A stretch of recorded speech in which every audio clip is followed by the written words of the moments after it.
dia a todos, bom dia a todas, bom dia para você que está nos assistindo pelos nossos canais do YouTube. Sejam todos muito bem-vindos e bem-vindas a mais um ICL Mercado Investimentos.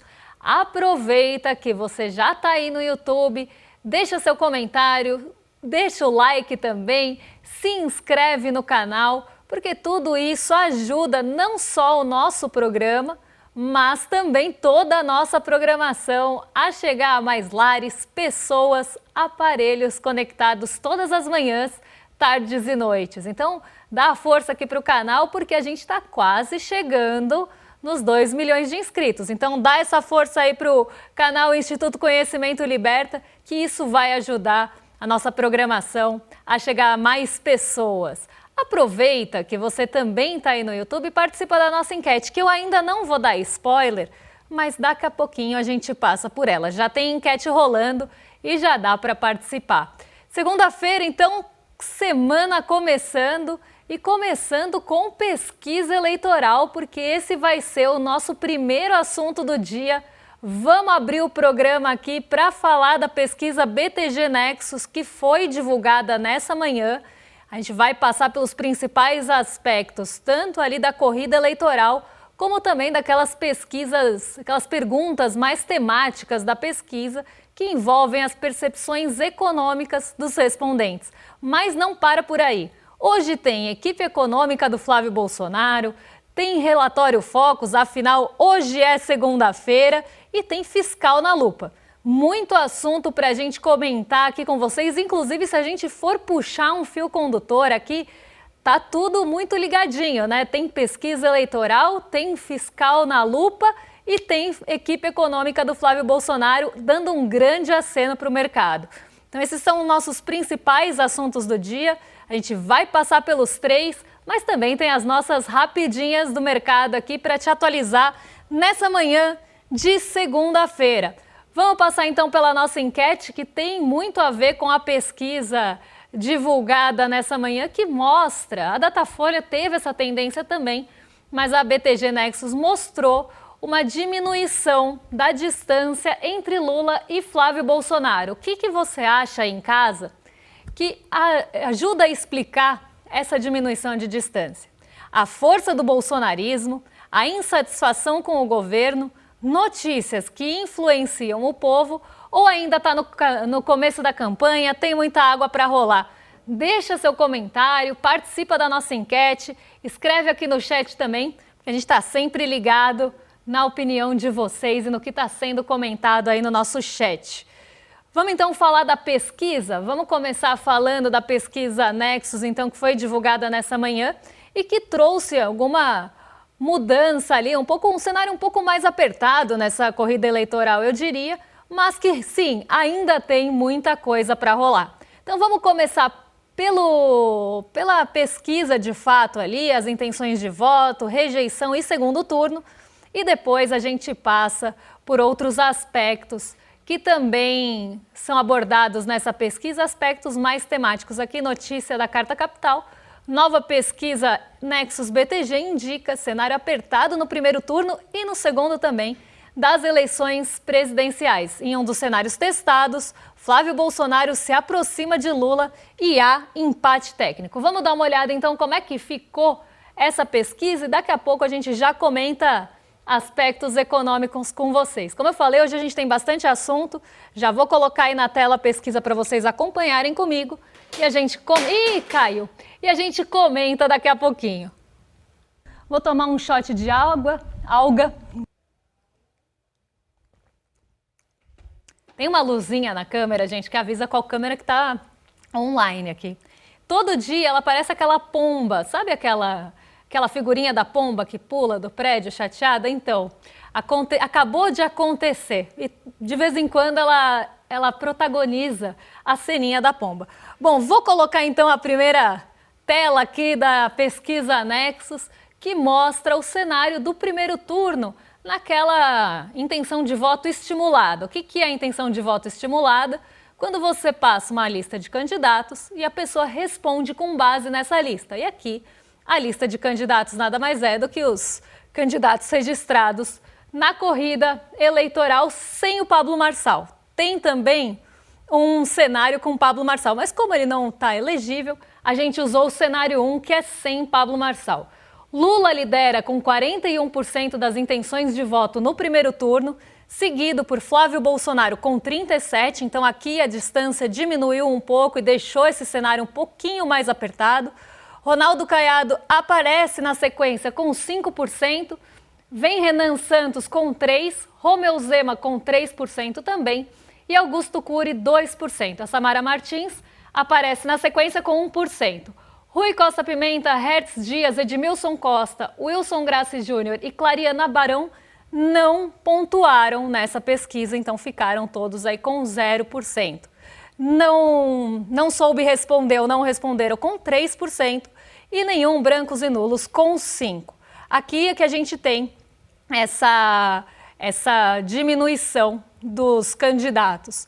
Na sequência vem a rejeição dos candidatos, que também teve uma mudança, mas praticamente um empate aqui. Lula com 49%, Flávio Bolsonaro com 48% da rejeição. Depois vem Romeu Zema com 36%, Renan Santos com 35% e Ronaldo Caiado com 34%. No cenário de segundo turno, e aqui entre o cenário mais provável, claro, porque a gente está falando ali, né, dos dois primeiros colocados no primeiro turno, o Lula lidera com 46% das intenções de voto no segundo turno e Flávio Bolsonaro chega perto aqui com 45% das intenções. Nenhum brancos ou nulos, 8%, e não responderam ou não souberam responder com 1%, lembrando aqui que a pesquisa tem 95% de intervalo de confiança e a margem de erro é de 2 pontos percentuais para cima ou para baixo. Um cenário que vem acirrando e daqui a pouco a gente vai falar dessa leitura do cenário mais acirrado que já apareceu na sexta-feira por conta da Datafolha e que deve se repetir hoje, mas isso é assunto para daqui a pouquinho, porque antes disso a gente vai ver a aprovação do presidente Lula, que também está ali muito pau a pau, muito apertada a aprovação do Lula nessa pesquisa divulgada nessa manhã. A aprovação aparece com 48%, a desaprovação com 49% e não responderam 4 aqui. Tá meio esquisito, né? Porque 4 mais 49 mais 48, tá certo, eu acho. Tá certo. Mas é que eu acho que aqui a soma dá 101 alguma coisa, né? Justamente porque tem arredondamento. Mas o que eu quero focar aqui não é nem não soube responder ou não responderam. É na desaprovação e na aprovação que estão praticamente empatadas também. Essa pesquisa mostra esse acirramento em todas as esferas, tanto na aprovação, como também ali no primeiro turno, no segundo turno, e isso é interessante de se ver. Claro que ainda tem muita coisa para rolar, tem muitos dias para o primeiro turno, mas a corrida começa a ficar um pouco mais disputada na aproximação das eleições. E agora entra a questão mais temática da pesquisa, que é a econômica. Então a gente vai analisar aqui junto com vocês e depois eu vou falar da leitura da pesquisa, que eu acho que pra gente é o que mais importa, entender como isso vai ser lido depois da divulgação. Como você avalia hoje a economia do país? Você diria que no país hoje ela está ótima, boa, regular, ruim ou péssima? Então, como as pessoas estão avaliando a economia do país nesse momento? Então, elas não estão olhando para frente, elas estão avaliando agora. Ruim e péssima com 50%, regular com 32%, ótima com 17% e não soube ou não responderam com 1%. Depois aparece, em relação ao governo anterior, que terminou em dezembro de 2022, eles dão esse contexto, você diria que o momento atual da economia no país é muito melhor, um pouco melhor, igual, um pouco pior ou muito pior do que o governo anterior. E 43% responderam um pouco pior ou muito pior, o que é bastante espantoso aqui, se a gente for pegar todos os números da economia que mudaram de um governo para outro, ter 43% dos respondentes achando um pouco pior ou muito pior. Muito melhor ou um pouco melhor ficou com 38%, igual 15%, e não soube ou não responderam com 4%.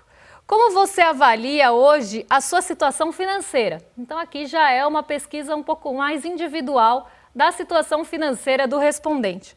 Você diria que a sua situação financeira hoje está ótima, boa, regular, ruim ou péssima? Regular com 45%, ótima ou boa com 33%, até seguindo ali um pouco, né, das outras perguntas, ruim e péssima com 21%, e não responderam ou não souberam responder com 1%. E aí a outra pergunta e última pergunta que a gente selecionou aqui para vocês é sobre os próximos 6 meses, então em relação às perspectivas para frente. E nos próximos 6 meses, você diria que a economia do país vai melhorar, e aí melhorar muito, melhorar um pouco, vai ficar igual, piorar um pouco ou piorar muito? Aqui melhorar muito ou melhorar um pouco ficou com 38% das respostas. Ficar igual com 23%, piorar um pouco ou piorar muito com 29% e não soube ou não responderam com 10%. Ainda tem uma galera indecisa em relação ao futuro do Brasil.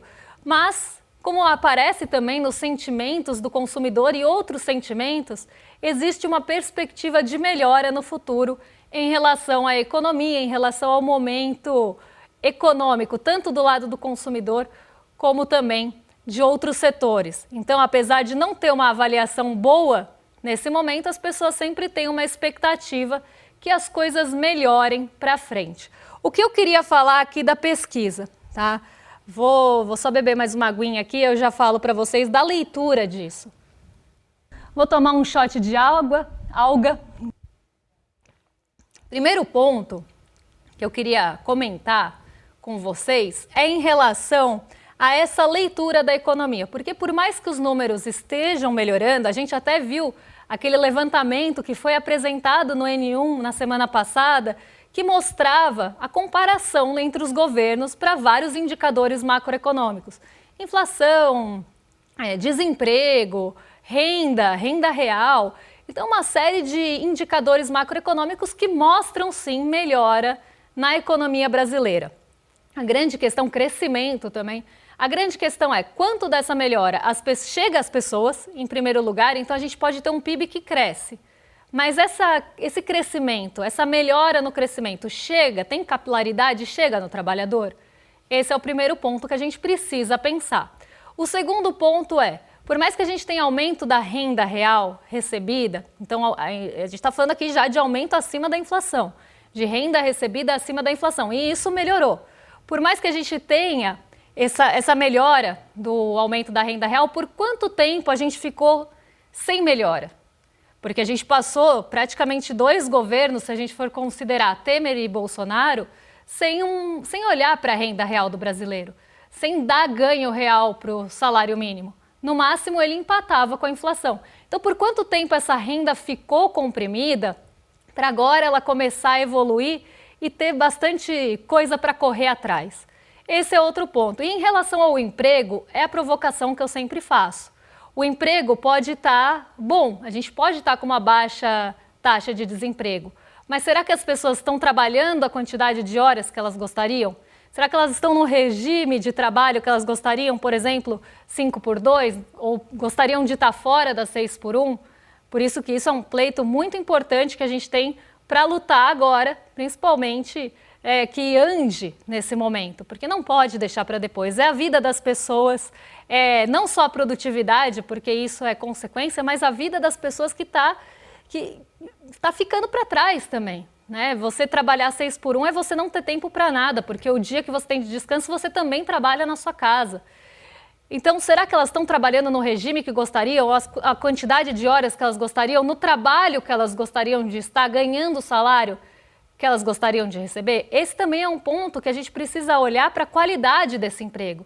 Será que são vagas formalizadas? São vagas informais? Como é que está a constituição desse mercado de trabalho? Isso tudo influencia na percepção da pessoa em relação à economia, porque a economia pode estar com números ótimos, mas ela não sentir que isso chega na vida dela de uma forma que mude realmente a vida. E se a gente pegar também preço de alimentos que subiram historicamente, depois arrefecem, voltam a subir, Isso também mexe com a percepção dos preços, porque são preços que subiram durante bastante tempo e por mais que eles arrefeçam, eles não voltam para o patamar anterior.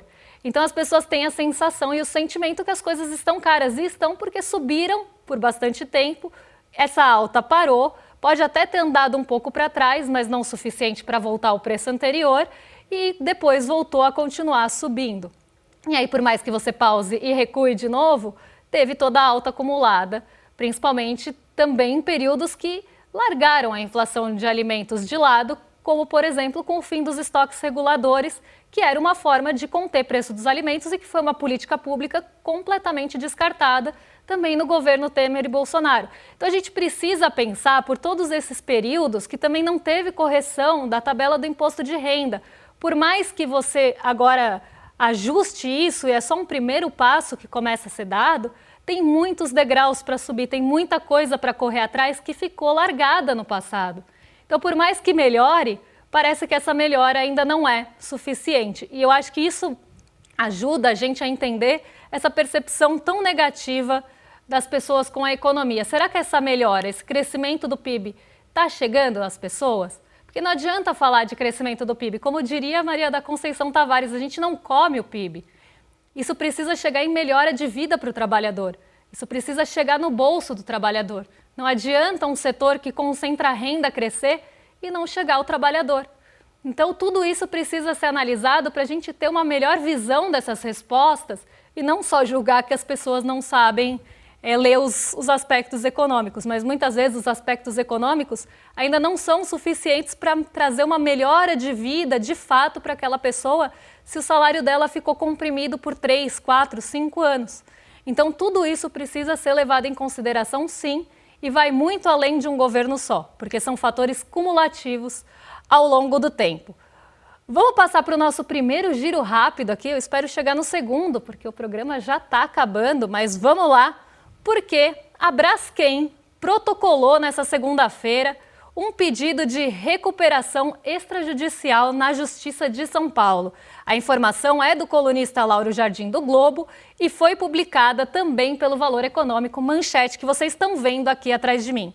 A petroquímica carrega uma dívida de 54 bilhões de reais e ganha 90 dias de proteção para negociar um plano com os credores, que é a recuperação extrajudicial. Para quem não lembra, e sempre recordar é viver, a Braskem foi responsável por um dos principais desastres ambientais recentes e afundou um bairro inteiro em Maceió.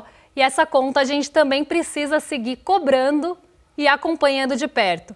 E o Flávio Bolsonaro anunciou novos nomes para a sua equipe econômica e durante a campanha. E segundo a Folha de São Paulo, muitos desses nomes já tinham passado pela equipe do governo de Jair Bolsonaro. É aquela velha roupa colorida, né? O time novo é bastante parecido com o velho, sem trazer aqui muitas inovações. Flávio Bolsonaro, que está a todo custo acenando para Faria Lima, mas a gente vai entrar em maiores detalhes daqui a pouquinho. 3 serão 3. Essa frase saiu do entorno do próprio presidente argentino numa apuração dos bastidores do Clarim. E é a maneira mais elegante que encontraram para dizer que ele não vai mudar nada. A atividade econômica na Argentina está desacelerando, a inflação voltou a pressionar e a preocupação está crescente dentro de casa, mas o plano econômico segue intocado. A Argentina vive agora presa a um modelo que insiste defender, sacrificando o emprego, a renda e a qualidade de vida de quem vive lá. Quem paga essa teimosia toda é o salário argentino, que já vem apanhando, e apanhando bastante. Javier Milei, por mais que esteja nessa situação delicada, vendo o seu país escoar ali, né? Um país que está com a economia muito fragilizada, por mais que tentem mostrar o contrário. A gente vê os indicadores que a população está numa situação ruim de endividamento e inadimplência, o salário está muito prejudicado, as aposentadorias também estão numa situação fragilizada, a demanda da Argentina não está boa. Então, por mais que tentem vender para a gente que lá tem superávit primário, não adianta entregar superávit primário matando a economia e a demanda que faz a economia girar. E é justamente nesse ponto que bate a teimosia de Javier Milei. Ele continua com o seu mesmo plano econômico, com muita dificuldade, muita intransigência em mudar. E quem vai sofrer a consequência disso, infelizmente, é o povo argentino. Mas se tem alguém que quer aprender e quer copiar as ideias de Javier Milei, é a Faria Lima, que normalmente defende essas ideias de cortes, ajustes e superávites a qualquer custo. E a gente separou 3 matérias hoje do Valor Econômico que trazem justamente isso aqui para a gente. É uma construção, né, que subiu como se fosse máquina e ergueu no patamar 4 paredes flácidas. Por quê? O vencimento, eles trazem 3 matérias sobre o fiscal, tentando mostrar que o fiscal do Brasil não está bem. E isso é uma coisa que vem martelando em todos os noticiários. Eu que escuto muitos e leio muitos noticiários econômicos, vejo esse padrão de que sempre tem o fiscal no meio, como se a gente estivesse numa situação alarmante. Mas é justamente a forma alarmista, e olha que construção interessante fez o Valor. Primeiro eles começam assim: vencimento de 1,8 tri da dívida de 2027, reforça urgência de ajuste fiscal. Primeiro ponto, 1,8 tri que vai vencer em 2027 vai ser rolado. Um país, ele não paga 1 trilhão de dívida. Ele paga os juros, os encargos da dívida sim, mas quando aquela dívida vence, ele rola a dívida, porque o país tem uma coisa que a gente não tem. E por isso não se compara um orçamento de uma casa com o orçamento de um país. Qualquer pessoa que faça isso está falando uma grande besteira, independente do lado ideológico que ela esteja. Então, não se compara uma coisa com outra, porque nós, meros mortais, não emitimos nossa própria moeda e não emitimos dívida soberana que depende da credibilidade daquele país em pagar suas dívidas, em honrar seus compromissos. Enquanto existe a possibilidade de rolagem da dívida, o que vai acontecer quando chegar lá em 2027? Vão ser emitidos novos títulos e essa dívida vai ser rolada. Primeiro ponto aqui. Mas vamos ver a segunda notícia do Valor, que traz essa continuidade. É um fio condutor aqui. Ajuste fiscal se paga rápido com juros menores, diz a Vinland. Para James Oliveira, um superávit de 3% do PIB abriria espaço para melhorar as expectativas de inflação e taxas futuras. Como se a dívida ou os juros cobrados pela dívida, e aí a gente precisa pensar naqueles juros de longo prazo mesmo, aqueles juros, por exemplo, do Tesouro, né, os vencimentos mais longos, que mostram essa pressão do mercado em receber os juros. Então, eles estão precificando o risco do país como se não confiassem no Brasil ou na possibilidade do Brasil pagar, honrar suas dívidas, e para isso eles querem mais juros. E mais juros implicam o quê? Num serviço da dívida mais caro. Só que, ora, se isso é um motor para que você tenha, né, um fiscal ali olhando para a dívida bruta, que é aquela dívida que considera o pagamento da dívida, se você leva isso em consideração para falar se o país precisa cobrar mais juros, você está fazendo a porca correr atrás do rabo. Por quê? Você precisa de juros menores, mas para ter juros menores você precisa de uma dívida bruta menor, só que a dívida bruta considera o pagamento dos juros. Como é que você baixa isso se o próprio mercado está pressionando os títulos com os juros para cima? Então fica ali uma coisa né? Uma coisa sem solução, porque você fica rodando no mesmo eixo e nunca vai resolver essa questão se não partir realmente de uma análise certa do que é a análise do fiscal do Brasil, sem usar a chantagem, sem usar a pressão nessa cobrança dos juros ou até mesmo nas negociações de mercado financeiro, jogando a bolsa para baixo, o dólar para cima, os juros futuros lá para cima também, porque isso mexe com toda a expectativa do mercado, inclusive com o preço dos títulos, que é o que eles estão falando aqui, né, que deveria ter juros menores, mas o próprio mercado financeiro pressiona por juros maiores, alegando que o risco do país está muito alarmante ou que a gente tem uma trajetória de dívida explosiva, quando a trajetória da dívida que se olha é a que se considera os juros. Por isso que eu falei que é uma porca. Fica um pouco confuso, mas é uma porca correndo atrás do rabo. Mas vamos ver a terceira notícia que saiu também no Valor. Domar a dívida, aí é que entra o X da questão, porque até agora eles estão construindo, né? A gente tem 1 trilhão de dívida vencendo, precisa de juros menores. E aí eles chegam aonde eles querem chegar, nessa construção do mercado financeiro que o valor está sendo porta-voz aqui. Domar a dívida exige mexer em gastos. E em que gastos vocês acham que é? Você que está em casa, que gastos vocês acham que eles estão falando aqui? Será que são benefícios tributários, isenções e subsídios para empresas que não precisam deles? Será que são emendas injustificadas? Ou será que é saúde, educação, benefícios sociais, salário mínimo, aposentadoria? Qual das alternativas? Poderia ser a nossa enquete aqui. Qual das alternativas vocês acham? Mas aí a própria manchete já conta pra gente. Nos gastos e no salário mínimo, dizem especialistas.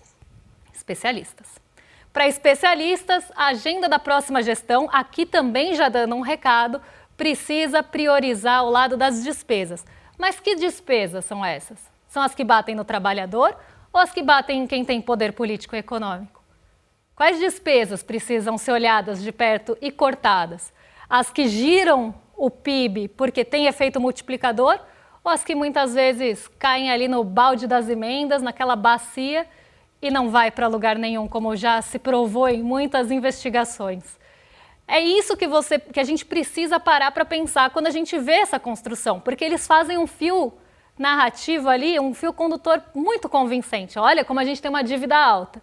Para baixar a dívida, a gente precisa baixar os juros, mas para baixar os juros e a dívida, tem que mexer no salário mínimo. Aí chegou no ponto, no recado que o mercado está tentando passar nesse período eleitoral, jogando a bolsa para baixo, o dólar para cima, os juros futuros na estratosfera, os títulos da dívida ali quando a gente entra no Tesouro em patamares maiores. O que é isso? É o mercado mostrando a agenda que ele gostaria que fosse cumprida.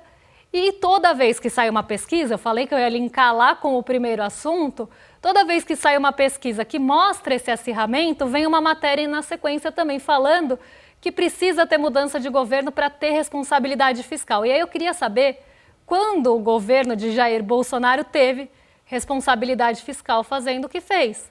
Mas eles estão apostando que a oposição, no caso quem não está no governo, isso o mercado falando, que uma alternativa seria melhor para as contas públicas, sendo que a alternativa é o filho do Jair Bolsonaro, Flávio Bolsonaro, com uma equipe muito parecida, com uma composição muito parecida com a que a gente viu antes.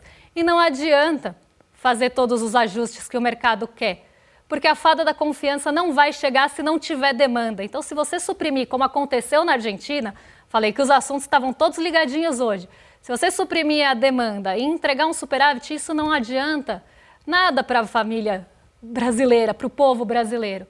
Precisa ter demanda para ter emprego, para ter investimento.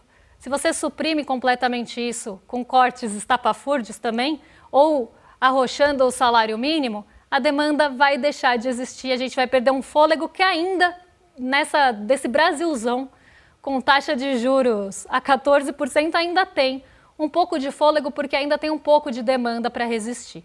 Mas se não tivesse, a gente estaria numa situação muito pior. Então tomem muito cuidado com esse tipo de construção que é convincente, deixa a gente numa situação de, entendi, mas na verdade estão advogando por fim do ganho real do salário mínimo, desvinculação da aposentadoria do salário mínimo. É isso que eles querem, é fazer o ajuste no lombo do trabalhador.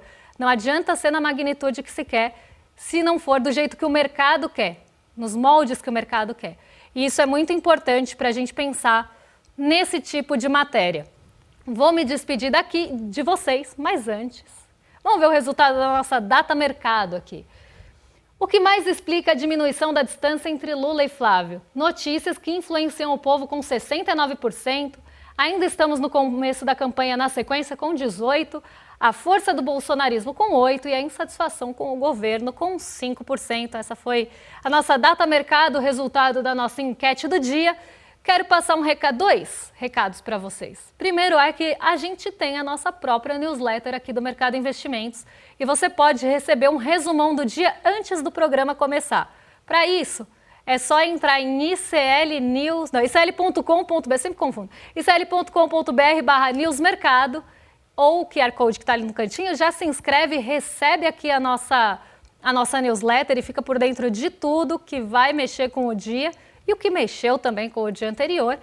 E também o meu segundo recado é o Despertar, que está chegando aí, dia 19 e 20 de setembro, todos nós estaremos com vocês lá no Vibra São Paulo. É mais do que um encontro para a gente pensar, criticar, ter todo esse pensamento crítico, também é uma forma de troca. E é muito valiosa essa troca que a gente tem com vocês, porque eu estou aqui do lado da câmera, vocês estão aí em casa, e no Despertar a gente consegue ter um pouco mais de troca ali, olhar nos olhos e conversar, e ter, além de ter toda a troca de ideias mesmo, e todo o pensamento que é apresentado lá no evento. Então, se ainda não tem ingresso, corre, que ainda dá para garantir o seu ingresso em despertar2026.com.br ou também no QR Code que está lá no cantinho da tela. 2 lições de casa aí. Assina a newsletter do mercado e corre para garantir o seu ingresso. Porque agora quem está vindo aí é o Rolê com o William De Luca lá no canal do De Luca. Corre lá também para assistir o rolê na Casa Nova. E eu volto amanhã para contar o que mexe com a nossa bolsa, nosso bolso e nossas vidas. Um beijão e até lá. Você já reparou quem são os verdadeiros donos das maiores revistas e portais de economia do Brasil? As grandes corretoras e bancos controlam os principais veículos de notícia financeira do país. A pergunta que fica é: será que a informação é realmente isenta? No dia 27 de agosto, às 8 horas, você é o nosso convidado para uma aula especial com o Eduardo Moreira. Um espaço 100% independente feito para te alertar sobre esses conflitos de interesse e ensinar você a analisar o mercado protegendo suas finanças por conta própria. Chega de depender de palpites ou de interesses de terceiros para cuidar do seu patrimônio. Perdeu ao vivo? Fica tranquila, aqui no ICL a informação não tem hora para acabar. Toda a nossa programação está organizada em playlists no YouTube. Desperta, ICL Notícias primeira edição, ICL Notícias segunda edição, Em Detalhes, ICL Urgente e muito mais. É só acessar o canal, escolher a sua playlist e dar o play. ICL, informação com profundidade no seu tempo.